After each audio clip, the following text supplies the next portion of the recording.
जय माता रानी दोस्तों, आपके अपने चैनल धर्म साधना में आपका बहुत बहुत स्वागत है।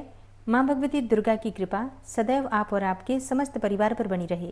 आज 17 मई से पुरुषोत्तम मास का प्रारंभ हो चुका है और पुरुषोत्तम मास में स्नान का, दान करने का, दीप दान करने का बहुत महत्व है, विशेषकर दीप दान का। देखिए, बहुत से लोग हैं जो सुबह जल्दी उठकर स्नान नहीं कर पाते हैं, व्रत धारण नहीं कर पाते हैं, कुछ बहुत अधिक दान करने की सामर्थ्य नहीं है। ऐसे में भी अगर आप कोई भी दूसरा पुण्य कर्म नहीं कर पा रहे हैं तो मात्र अधिक मास में दीप दान करने से आपकी समस्त कामनाएं पूर्ण हो सकती हैं। समस्त प्रकार के कायिक, वाचिक, मानसिक पाप कर्मों से मुक्ति मिल जाती है और भगवान श्री हरि विष्णु की असीम कृपा आपको प्राप्त होती है। जीवन से अंधेरे दूर होते हैं, जीवन के कष्ट समाप्त होते हैं। अगर आप बहुत अधिक परेशानियों में हैं और परेशानी से बाहर निकलने का आपको कोई भी रास्ता नहीं मिलता है तो आपको दीप दान अवश्य करना चाहिए। तो वैसे तो हम कभी भी दीप दान करें श्रेष्ठ फल ही प्राप्त होता है, लेकिन अधिक मास में जो हम दीप दान करते हैं उसका फल अनंत गुना होकर प्राप्त होता है।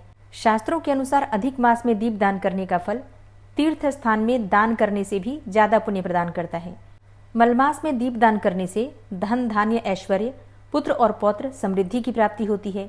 विवाह की कामना हो, बहुत अधिक देरी हो रही है विवाह में, या फिर मनचाहा जीवन साथी प्राप्त नहीं हो रहा है, सुयोग्य वर या फिर वधु की प्राप्ति नहीं हो रही है, बच्चों के विवाह में बहुत अधिक विलंब हो रहा है, तो ऐसे में दीप दान आपको अधिक मास में अवश्य करना है। इससे आपके जीवन में आने वाली परेशानियों से मुक्ति मिलेगी आपको और शीघ्र विवाह के योग बन जाते हैं। बच्चों की सफलता में या फिर उनकी शिक्षा में बाधाएं आ रही हैं तो आपको अधिक मास में विशेष रूप से दीप दान अवश्य करना है। जो मनुष्य महीना भर मतलब पूरे मलमास में दीप दान करता है या फिर अखंड दीप दान करते हैं, जो कि पूरे 1 महीने लगातार दीप प्रज्वलित रहे, ऐसा अगर आप दीप दान करते हैं तो उसके पुण्य की कल्पना भी नहीं की जा सकती। अधिक मास में दीप दान करने से मन चाही कामना पूर्ण होती है, मतलब अर्थ, धर्म, काम और मोक्ष चारों पदार्थों की प्राप्ति होती है। मतलब जिस भी कामना से आप दीप दान करते हैं मात्र 30 दिन में आपकी वो कामना पूर्ण हो जाती है, ऐसा शास्त्रों में कहा गया है। इसके अलावा जो पुण्य फल संचित होते हैं उसका फल आपको जन्म जन्मांतर तक प्राप्त होता है। तो बहुत महत्वपूर्ण है अधिक मास में दीप दान करना। अब कैसे करें, किस विधि से करें, ये जानकारी आपको आज की वीडियो में शेयर करूंगी। तो अधिक मास में दीप दान आप कई प्रकार से कर सकते हैं, कुछ विशेष मैं आपसे शेयर करने वाली हूँ, इसलिए वीडियो को अंत तक जरूर देखिए। और अच्छी लगे वीडियो तो लाइक भी कर दीजिएगा, शेयर भी कर दीजिएगा फैमिली फ्रेंड्स के साथ। ठीक है, चलिए अब जानते हैं कि हमें दीप दान कब से प्रारंभ करना है, मतलब किस दिन से दीप दान करना प्रारंभ करें। देखिए, अधिक मास का प्रारंभ जैसे आज से हुआ है, आज 17 मई 2026 है और 15 जून तक अधिक मास रहने वाला है।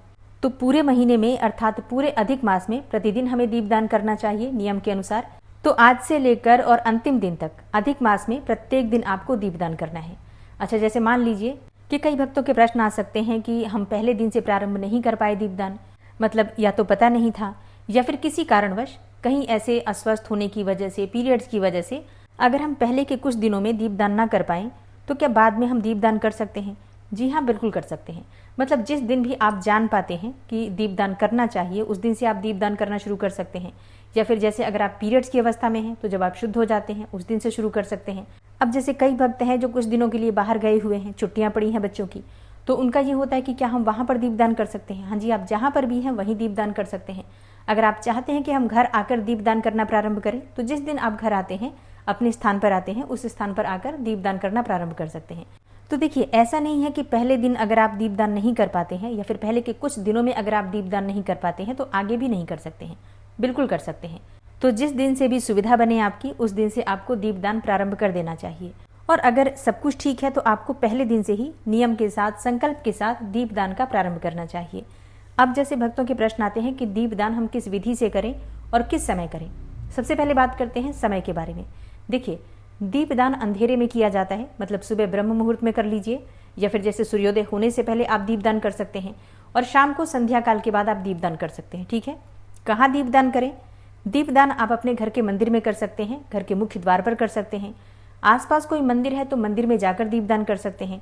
वट वृक्ष हो कहीं पर घर के आसपास या फिर पीपल का वृक्ष हो, आंवले का वृक्ष हो, वहां पर दीपदान कर सकते हैं। घर में तुलसी विराजित है, तुलसी के पास आप दीपदान कर सकते हैं। प्रतिदिन आकाश दीपदान आप कर सकते हैं, जैसे हम कार्तिक मास में करते हैं आकाश दीपदान। घर की छत पर, बालकनी में, किसी भी खुले स्थान पर आपको दीपदान करना है अपने पितरों का और भगवान श्री हरि विष्णु का स्मरण करते हुए। घर के आसपास कोई जलाशय है, कोई नदी है, कोई पोखरा है, कोई तालाब है, मतलब स्वच्छ जल जहाँ पर है वहाँ पर जल के किनारे आप दीपदान कर सकते हैं। तो वैसे तो दीपदान कई प्रकार से होते हैं, कई स्थानों पर होते हैं, लेकिन इतना सब नहीं कर पाते हैं, मतलब इतनी जगह पर आप जाकर दीपदान नहीं कर पाते हैं। जैसे कि गौशाला में भी दीपदान करने का विधान है, लेकिन हर किसी के आसपास ये सभी चीजें उपलब्ध नहीं है। तो ऐसे में भी प्रतिदिन आपको अपने घर के मंदिर में भगवान श्री विष्णु के निमित्त दीपदान जरूर करना है। ठीक है, पुरुषोत्तम मास भगवान श्री हरि विष्णु को समर्पित होता है, भगवान श्री कृष्ण को समर्पित होता है, तो भगवान श्री हरि विष्णु के निमित्त आपको प्रतिदिन एक दीपदान जरूर करना है। अच्छा, जैसे घर के मंदिर में प्रतिदिन संध्या वंदन करते हैं, तो कई लोगों के प्रश्न आते हैं कि जब हम संध्या वंदन के लिए दीपदान करते हैं तो क्या वही दीपक माना जाएगा? नहीं, उससे अलग दीपक होगा। जो हम शाम को संध्या वंदन का दीपक जलाते हैं, उसके अलावा एक अलग से दीपक आपको भगवान श्री हरि विष्णु के निमित्त प्रज्वलित करना है। अब दीपक आप चाहें तो मिट्टी का ले सकते हैं, या फिर आप चाहें तो जैसे कि धातु का दीपक है वो भी ले सकते हैं। घर के आसपास कोई मंदिर है ना, तो मंदिर में जाकर भी दीपदान जरूर कर दीजिएगा। देखिए, पॉसिबल हो तो जरूर जाइए, क्योंकि देखिए मंदिर में दीपदान का फल बहुत अधिक प्राप्त होता है। तो अगर घर के आसपास मंदिर है तो फिर भगवान श्री हरि विष्णु के निमित्त जो आप दीपदान करते हैं मंदिर में जाकर कीजिएगा। किसी भी देवी देवता का मंदिर है, आप भगवान श्री हरि विष्णु के निमित्त दीपदान वहां पर कर सकते हैं। शिव का मंदिर है तो शिव जी के लिए दीपदान कर दीजिएगा। ठीक है, तो मंदिर में दीपदान आप कर सकते हैं। आप चाहें तो मंदिर में जितने भी देवी देवता विराजित हैं उनके नाम पर भी दीपदान कर सकते हैं, मतलब अलग अलग कई दीपक भी जला सकते हैं। ये पूरी तरह से आपकी अपनी इच्छा है। दीपक आप मिट्टी का भी ले सकते हैं, चाहे तो आटे का बना सकते हैं। ठीक है, और तिल, तेल या फिर घी, जो भी आपके पास उपलब्ध हो। वैसे पुरुषोत्तम मास महात्म्य में तिल तेल के दीपदान का बहुत अधिक महत्व बतलाया गया है। तो अगर आपके पास तिल तेल हो तो तिल तेल का दीप प्रज्वलित कीजिए, नहीं तो गाय का शुद्ध घी मिल जाता है तो उसका भी प्रयोग आप कर सकते हैं। सरसों के तेल का दीपदान नहीं किया जाता है, मतलब उग्र देवताओं के लिए सरसों के तेल का प्रयोग करते हैं। बाकी जो शुभ देवी देवता हैं उनके लिए हम तिल तेल का या फिर घी का प्रयोग करते हैं। ठीक है, अब अगला प्रश्न आता है, खड़ी बाती या फिर लंबी बाती, जो भी आपके पास उपलब्ध हो। जो भी बाती आप प्रतिदिन पूजा में प्रयोग करते हैं उसका प्रयोग आप दीपदान में कर सकते हैं। ठीक है, तो इसको लेकर संशय नहीं करना है। अच्छा, दीपदान करते हैं तो दीपक के नीचे आपको जरूर कुछ न कुछ रखना है, चाहे फूल रख दीजिए या फिर थोड़े से चावल रख दीजिए, क्योंकि खाली दीपक जमीन पर नहीं रखा जाता। तो इस बात का ध्यान आपको प्रत्येक दीपदान में करना है। घर के मुख्य द्वार पर आपको दीपदान प्रतिदिन करना है। तो अब अगला प्रश्न आता है कि प्रतिदिन कितने दीपदान प्रज्वलित करना आवश्यक है। देखिए, आवश्यक जैसा कुछ नहीं है, नियम है, आपकी अपनी इच्छा है, आपकी अपनी सामर्थ्य है। वैसे प्रतिदिन घर के मंदिर में दीपदान कीजिए, घर के मुख्य द्वार पर, और तुलसी महारानी के पास एक आकाश दीपदान कर दीजिए, और एक अगर घर के आसपास कोई मंदिर है तो वहां दीपदान कर दीजिए। तो ये 5 दीपदान अगर आप प्रतिदिन करते हैं तो विश्वास कीजिए, किसी भी कामना से अगर आप कर रहे हैं तो आपकी कामना पूर्ण होती है। अगर कोई कामना नहीं करते हैं, निष्काम भाव से करते हैं, तो आपके काम भी सारे बन जाते हैं और ये पुण्य फल संचित भी हो जाता है। तो मेरी मानिए, निष्काम भाव से कीजिए और भगवान फिर अपने आप ही सब कुछ दे देते हैं बिना मांगे ही। अधिक मास में एक नियम होता है 33 दीपदान करने का। इसमें बहुत सारे प्रश्न आते हैं कि 33 दीपदान हम कब करें, कैसे करें, और क्या प्रतिदिन 33 दीपदान हमें करने हैं। देखिए, आप चाहें तो कर सकते हैं, इसमें कोई दोष नहीं है, मतलब अच्छा ही होगा। लेकिन क्या कीजिए कि कच्चा सूत ले लीजिए, मतलब जो कच्चे सूत होते हैं ना, जिनका प्रयोग हम करते हैं बाती बनाने में, जिनसे कि कार्तिक मास में 365 बाती का दीप हम प्रज्वलित करते हैं, उसी प्रकार से कच्चा सूत ले लीजिए और उससे 33 सूत का दीपक बनाइए। ठीक है, और उसको छोटे छोटे टुकड़े में काट दीजिए लंबी बाती के तौर पर, और उसे ही आप प्रतिदिन प्रज्वलित कीजिए। तो 33 बाती का दीपक हो जाएगा आपका। एक ही दीपक में 33 बाती का दीपक आप प्रज्वलित कर सकते हैं। घी तेल फिर आपकी अपनी इच्छा, जो भी आपके पास उपलब्ध हो, और ये अत्यधिक पुण्य देने वाला है। और इस एकमात्र दीपक से आपको 33 दीपदान प्रतिदिन करने का फल मिल जाएगा। ठीक है, मतलब आपने 33 बाती का दीपक प्रज्वलित कर दिया, तो ये आप प्रतिदिन कर सकते हैं। अब इससे भी अधिक प्रभावशाली अगर आपको बनाना है तो आप क्या कीजिए, अगर आपके पास सूखी लकड़ी है तुलसी महारानी की, तो तुलसी की लकड़ी में आपको थोड़ा सा रुई लपेटना है या फिर कलावा लपेट सकते हैं। उसे आप घी में डुबो दीजिए, उसे प्रज्वलित कीजिए और फिर उसी के द्वारा आपको 33 बाती का दीपक प्रज्वलित करना है। ठीक है, तो ये तुलसी का दीपक हो जाएगा और इसका प्रभाव अनंत गुना आपको प्राप्त होगा। तो तुलसी की लकड़ी से जलाया हुआ दीपक आपको अनंत गुना पुण्यफल भी देता है, भगवान श्री विष्णु की असीम कृपा भी मिलती है और इससे हर प्रकार की कामना पूर्ण हो जाती है। जैसे अगर आपकी कोई भी विशेष मनोकामना है तो मनोकामना के निमित्त संकल्प लेकर आपको दीपदान प्रारंभ करना है और भगवान से प्रार्थना कीजिए, तो निश्चित ही आपकी कामना पूर्ण होती है। अच्छा, अब जैसे कई भक्तों के प्रश्न आ सकते हैं कि क्या हम प्रत्येक दीपक में 33 बाती का प्रयोग कर सकते हैं।